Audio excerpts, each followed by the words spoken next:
Popular community sentiment in regards to Imani is that she is one of the weakest damage champions and in need of buffs. In my opinion, Imani is in a decent state since her elemental shift cooldown change, but I wouldn't be opposed to more buffs. So, in this video, I will be listing out buff ideas for Imani, some of which are my own, while others I have seen floating around on socials. Then, I will be giving my thoughts on said ideas. Obviously, I don't think all of these changes should go through at once.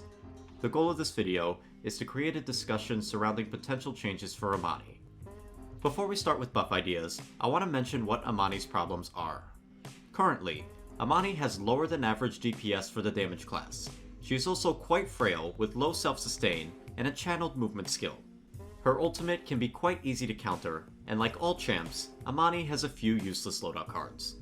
Lastly, none of her talents promote a stance-swapping playstyle, which contrasts with some of her best cards. Alrighty, let's run through some suggestions.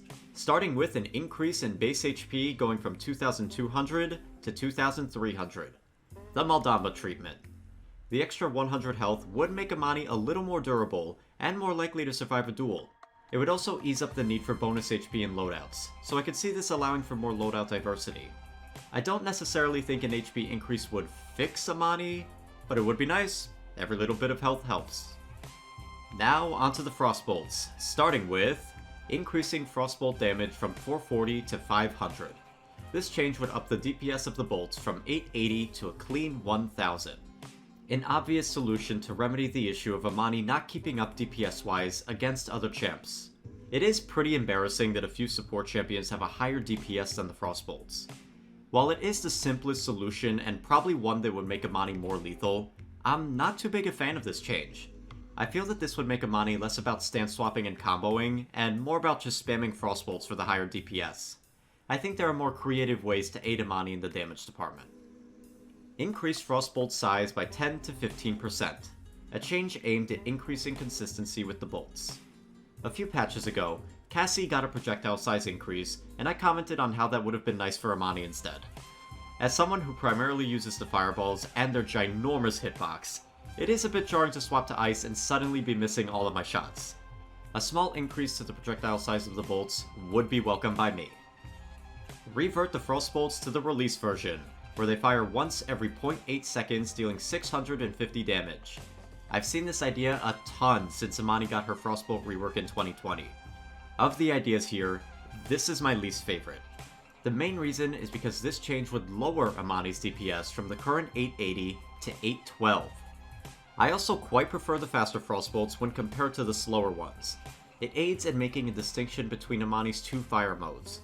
The only aspect this change would buff for Imani is her full mana double shot, which would do 1300 damage instead of the current 800. Rework Frostbolts to function like a shotgun. The most recent idea from the Discord. I suppose this version of the bolts would host higher damage than base, but fire off multiple projectiles in a spread.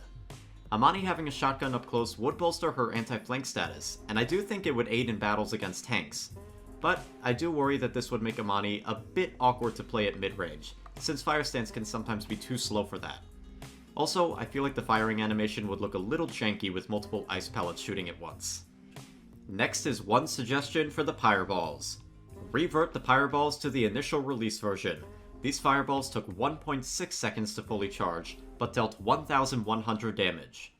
Like the Frostbolt revert idea, I'm not too fond of this one either. Granted, I like the OG fireballs, but I think the current version is much better, simply due to the charge time. Cauterize lasts 1.5 seconds. The OG Pyreball took 1.6 seconds to charge, meaning that there is a very small window where you're not applying Cauterize. With the prevalence of healing in modern Paladins, that small downtime where an enemy can get healed with no penalty can be extremely detrimental for Imani and her team.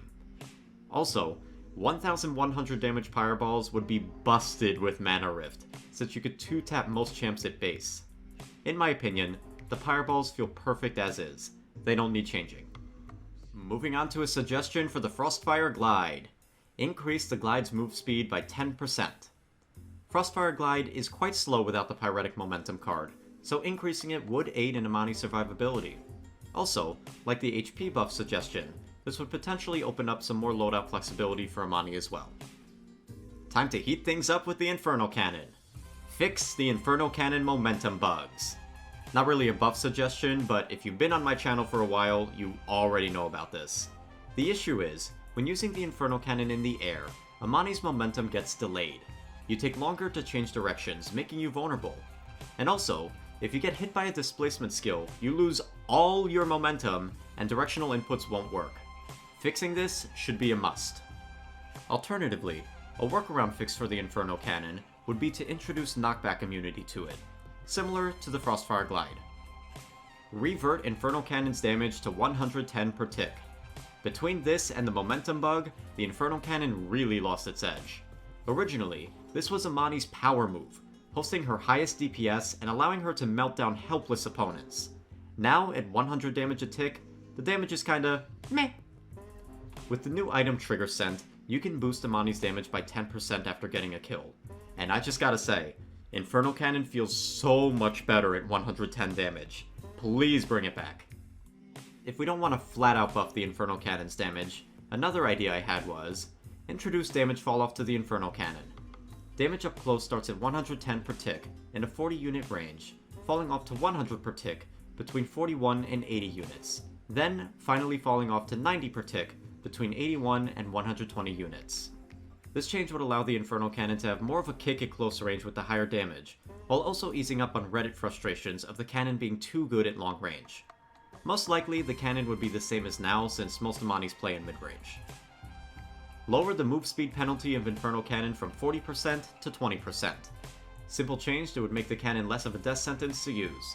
Sha Lin, who is often compared to Imani for a similar anti-flank role, only receives a 10% move speed reduction while he's using his rapid shot, making the skill fairly safe in many scenarios. Since Inferno Cannon can be more potent due to the piercing damage, I figured Imani being slower would feel more fair. This is a change I'd love to see, especially since Imani's momentum got trashed with the previously mentioned bug. Last suggestion for the Inferno Cannon? Make it apply anti-healing. Besides survivability issues, the biggest problem with the Inferno Cannon is that it does not apply Cauterize, meaning that most enemy supports can heal bot it up, while your target face tanks the damage. If this change went through, I think the Inferno Cannon's damage would not need to be touched. This is my favorite of the buff suggestions for the cannon. Wrapping up the base kit, it's the ultimate Dragon's Call. Place Imani's health bar in a set location on the screen while Dragon's Call is active. In prior patches, you could see Imani's personal health bar on the screen. The problem though, is that the health bar would move all over the place depending on where you moved your dragon, making it difficult to see if you're under fire. Since the Echo's Vault patch, Imani's personal health bar is not present anywhere on the screen when you ult, meaning that you could be under attack from a flanker and not even know it. Adding a static personal health bar when using Dragon's Call is a must.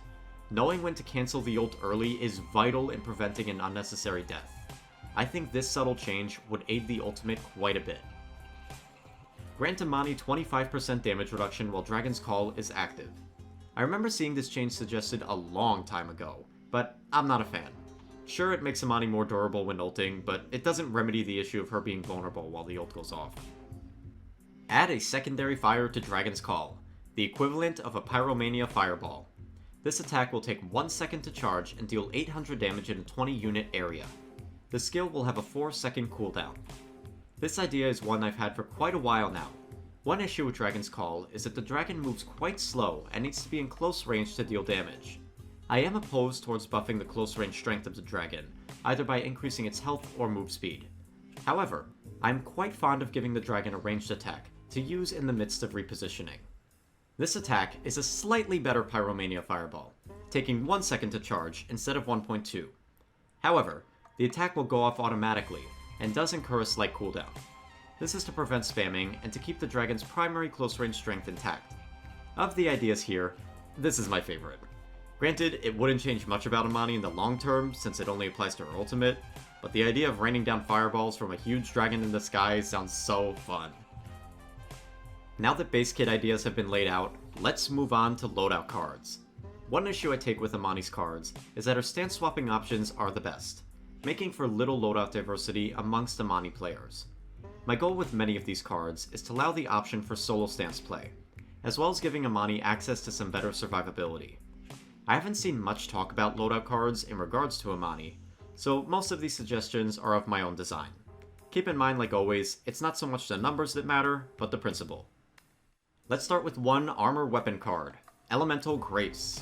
The current card grants you a 100 HP scaling shield for 3 seconds after dipping below half health. The card has an internal cooldown of 30 seconds. Like I've said before, a few champs have cards like this, and I'm generally not a fan. The scaling isn't great, and the internal cooldown is very long. I understand the idea is to give Imani some durability, but I think there are better ways to go about doing that. My idea to rework this card is the following. Gain 5% lifesteal per level. Originally, I was thinking of having the lifesteal tied to swapping stances, and I do think that could be an interesting rework to the affinity card. But I wanted to give Imani a simple way to sustain herself without just healing a flat amount. Keep in mind that lifesteal starts out fairly strong, but loses a lot of value late game due to Haven and Cauterize. Now onto the Frostbomb and Inferno Cannon cards. Both reworks are to Arcane Flame and Ice. These cards increase the mana generation provided by Frostbomb and Inferno Cannon, which is completely unnecessary in my opinion. Frostbolts at base have fast mana generation, and Imani has not one, but 2 talents for even more mana generation. So, new Arcane Ice. Gain a 50 HP scaling shield after activating Frostbomb. Another option to increase Imani's survivability. The scaling on this card could be considered low, but keep in mind that Imani can get Frostbombs out quite often with the right build. New Arcane Flame.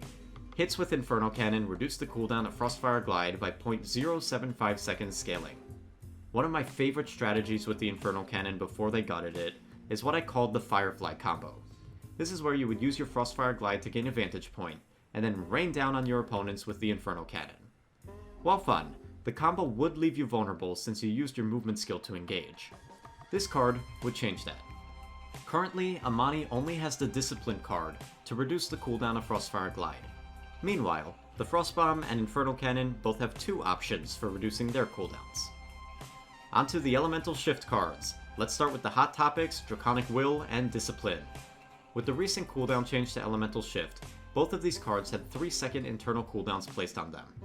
While I personally think the cards are fine, I know plenty of Imani mains were upset at this change.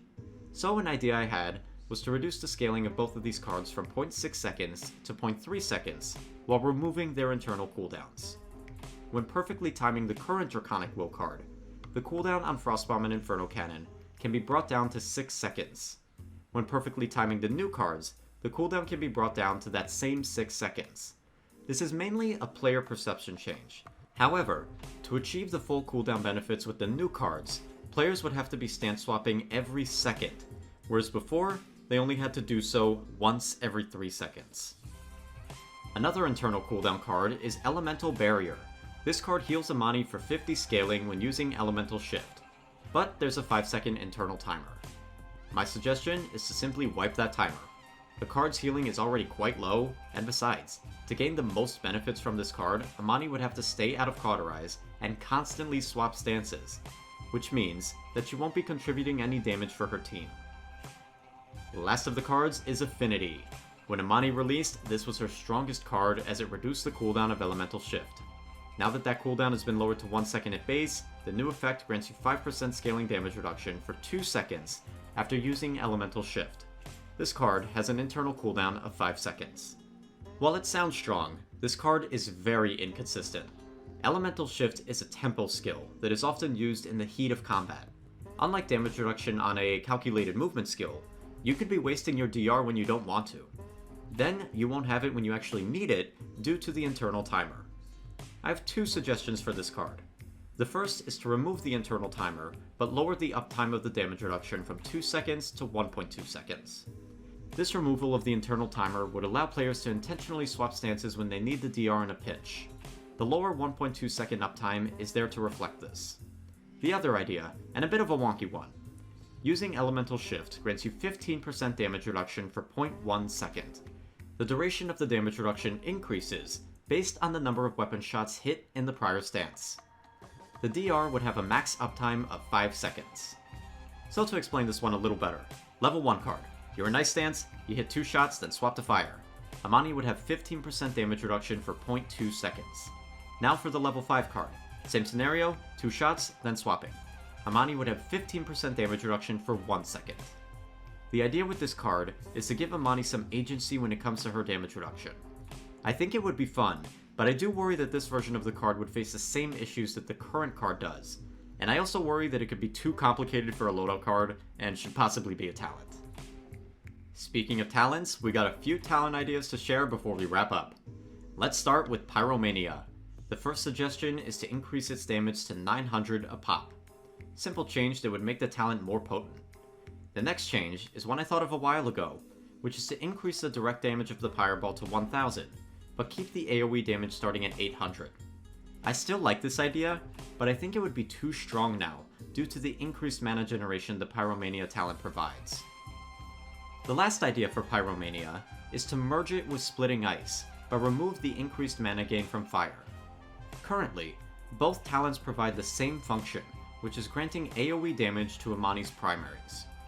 Merging both talents into one would allow opportunities in both stances to flourish, and this new talent would give Imani an option to be an AoE damage dealer. Next, we have suggestions for Mana Rift. The first is to revert that recent visual effects change. That was such a dumb change that no one asked for. The new visual effect goes through walls, which eliminates the element of surprise. I would love to have a conversation with whoever thought that nerf was a good idea. The other suggestion to Mana Rift is to make the Rift heal Imani for 100 health per second while standing in it. It sounds silly, but I kinda like this idea. Ideally, when using Mana Rift, you're going to be playing in the backline using Fire Stance. This healing change would further boost that in and out of cover playstyle, and allow Imani to slowly sustain herself. Okay, on to some new talent ideas. Talent 1. Elemental Shift's cooldown is increased to 6 seconds. Using Elemental Shift empowers your abilities with effects from the opposite element for 3 seconds.